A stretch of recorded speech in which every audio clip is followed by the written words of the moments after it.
आदरणीय अध्यक्ष जी, आजकल कांग्रेस के जो लोग हमें डिप्लोमेसी का पाठ पढ़ा रहे हैं, मैं उन्हें उनकी डिप्लोमेसी याद दिलाना चाहता हूं ताकि उनको भी कुछ याद रहे, पता चले। 26/11 जैसे भयंकर हमले के बाद बहुत बड़ा आतंकी हमला था। कांग्रेस का पाकिस्तान से प्रेम नहीं रुका। इतनी बड़ी घटना 26/11 की हुई थी। विदेशी दबाव में हमले के कुछ हफ्तों के भीतर ही कांग्रेस सरकार ने पाकिस्तान से बातचीत शुरू कर दी। आदरणीय अध्यक्ष जी, कांग्रेस सरकार ने 26/11 की इतनी बड़ी घटना के बाद भी एक भी डिप्लोमेट को भारत से बाहर निकालने की हिम्मत नहीं की।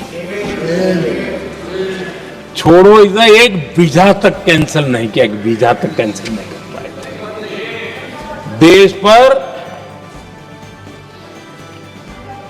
पाकिस्तानी स्पॉन्सर बड़े बड़े हमले होते गए,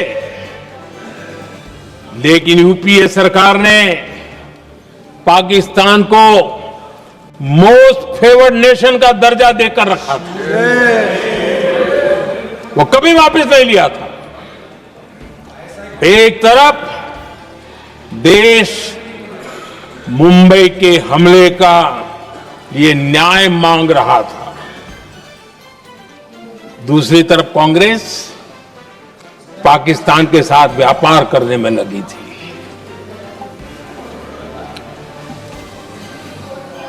पाकिस्तान वहां से खून की होली खेलने वाले आतंकियों को भेजते रहे और कांग्रेस यहां अमन की आश के मुशायरे किया करती थी। मुशायरे होते थे। हमने आतंकवाद और अमन की आस का ये वन वे ट्रैफिक बंद कर दिया।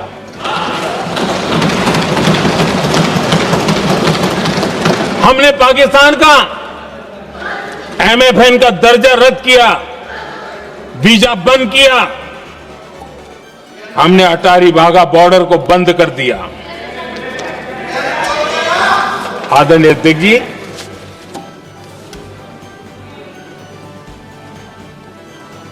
भारत के हितों को गिरवी रख देना ये कांग्रेस की पार्टी की पुरानी आदत है। इसका सबसे बड़ा उदाहरण सिंधु जल समझौता है। सिंधु जल समझौता किसने किया? नेहरू जी ने किया। और मामला किससे जुड़ा था? भारत से निकलने वाली नदियां, हमारे यहां से निकली हुई नदियां, उसका वो पानी था। और वो नदियां हजारों साल से भारत की सांस्कृतिक विरासत रही है, भारत की चैतन्य शक्ति रही है। भारत को सुजलाम सुफलाम बनाने में उन नदियों का बहुत बड़ा योगदान रहा है। सिंधु नदी जो सदियों से भारत की पहचान हुआ करती थी, उसी से भारत जाना जाता था। लेकिन नेहरू जी और कांग्रेस ने सिंधु और झेलम जैसी नदियों पर विवाद के लिए पंचायत किसको दी? वर्ल्ड बैंक को दी। वर्ल्ड बैंक फैसला करे क्या कर रहा है। नदी हमारी, पानी हमारा।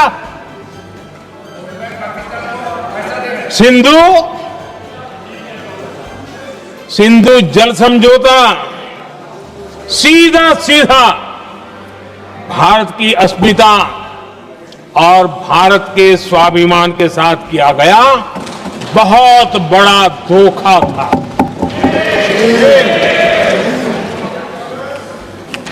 आदरणीय अध्यक्ष जी, आज के देश के युवा ये बात सुनते होंगे तो उनको भी आश्चर्य होगा कि ऐसे लोग थे हमारे देश का काम कर रहे थे। नेहरू जी ने इस ट्रीटी करी और क्या किया, ये जो पानी था, जो नदियां थी, जो भारत से निकल रही थी, उन्होंने 80% पानी पाकिस्तान को देने के लिए वो राजी हो गए। और इतना बड़ा हिंदुस्तान, उसको सिर्फ 20% पानी। कोई मुझे समझाए भाई ये कौन सी बुद्धिमानी थी, कौन सा देश हित था, कौन सी डिप्लोमेसी थी, क्या हालत करके बना के रखा था आप लोगों ने। इतनी बड़ी आबादी वाला हमारा देश, हमारे यहां से निकलती हुई ये नदियां, और सिर्फ 20% पानी, और 80% पानी उन्होंने उसको दिया जो देश खुलेआम भारत को अपना दुश्मन करार कर देता रहा है, दुश्मन कहता रहा। और ये पानी पर किसका हक था? हमारे देश के किसानों का, हमारे देश के नागरिकों का, हमारा पंजाब, हमारा जम्मू कश्मीर, देश के एक बहुत बड़े हिस्से को इन्होंने पानी के संकट में धकेल दिया, इस एक कारण से। और राज्यों के भीतर भी पानी को लेकर के आपस में संघर्ष पैदा हुई है, प्रतिस्पर्धा पैदा हुई, और उनका जिस पर हक था उस पर पाकिस्तान मौज करता रहा। और ये दुनिया में अपनी डिप्लोमेसी के पाठ पढ़ाते रहते हैं।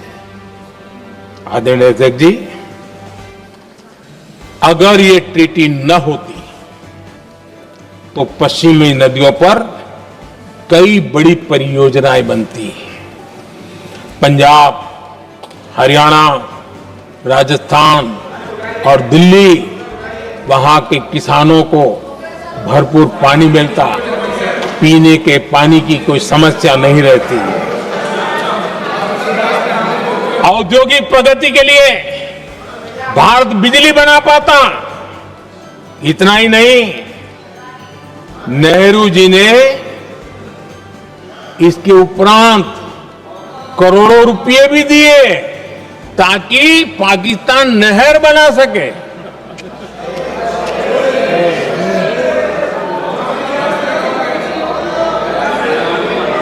आदरणीय अध्यक्ष जी, इससे भी बड़ी बात, देश चौंक जाएगा। ये चीजें छिपाई गई है, दबा दी गई है। कहीं भी बांध बनता है तो उसमें एक मैकेनिज्म होता है उसकी सफाई का, डीसिल्टिंग का। उसमें जो मिट्टी भर जाती है, बाकी घास वगैरह आकर के भर जाता है तो उसकी कैपेसिटी कम होती है, तो उसकी सफाई के लिए यानी इनबिल्ट व्यवस्था होती है। नेहरू जी ने पाकिस्तान के कहने पर यह शर्त स्वीकार की है कि इन बांध में जो मिट्टी आएगी, कूड़ा कचरा आएगा और बांध भर जाएगा, इसकी सफाई नहीं कर सकते, डिसिल्टिंग नहीं कर सकते हैं। बांध हमारे यहां, पानी हमारा, लेकिन निर्णय पाकिस्तान का कि आप डिसिल्टिंग नहीं कर सकते। इतना ही नहीं, जब इस बार मैं डिटेल में गया तो एक बांध तो ऐसा है कि जहां ये डिसिल्टिंग के लिए जो गेट होता है ना, उसको वेल्डिंग कर दिया गया है ताकि कोई गलती से भी खोल करके मिट्टी को निकाल ना दे। पाकिस्तान ने नेहरू जी से लिखवा लिया था कि भारत बिना पाकिस्तान की मर्जी अपने बांधों में जमा होने वाली मिट्टी साफ नहीं करेगा, डिसिल्टिंग नहीं करेगा। ये समझौता देश के खिलाफ था और बाद में नेहरू जी को भी ये गलती माननी पड़ी। इस समझौते में निरंजन दास गुलाटी करके एक सज्जन उसमें जुड़े हुए थे। उन्होंने एक किताब लिखी है। उस किताब में उन्होंने लिखा है कि फरवरी 1961 में नेहरू ने उनसे कहा था, गुलाटी, मुझे उम्मीद थी कि यह समझौता अन्य समस्याओं के समाधान का रास्ता खोलेगा, लेकिन हम वही हैं जहां पहले थे।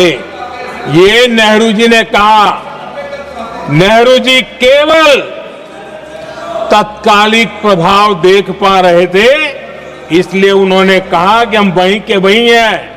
लेकिन सच्चाई ये कि इस एग्रीमेंट के कारण देश बहुत पिछड़ गया, देश बहुत पीछे चल गया और देश का बहुत नुकसान हुआ।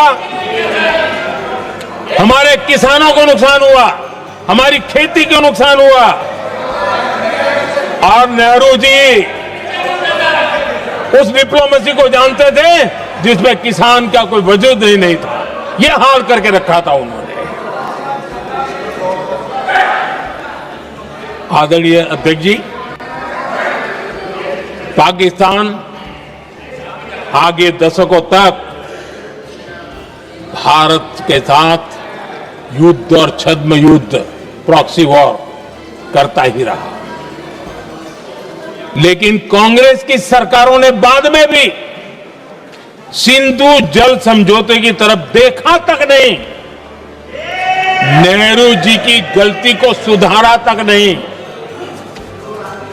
आदरणीय अध्यक्ष जी, लेकिन अब भारत ने पुरानी गलती को सुधारा है, ठोस निर्णय लिया है। भारत ने नेहरू जी द्वारा किए गई बहुत बड़ी ब्लंडर, सिंधु जल समझौते को देश हित में, किसानों के हित में एबेंस में रख दिया है। देश का अहित करने वाला ये समझौता अब इस रूप में आगे नहीं चल सकता। भारत ने तय कर दिया है, खून और पानी साथ साथ नहीं बह सकते।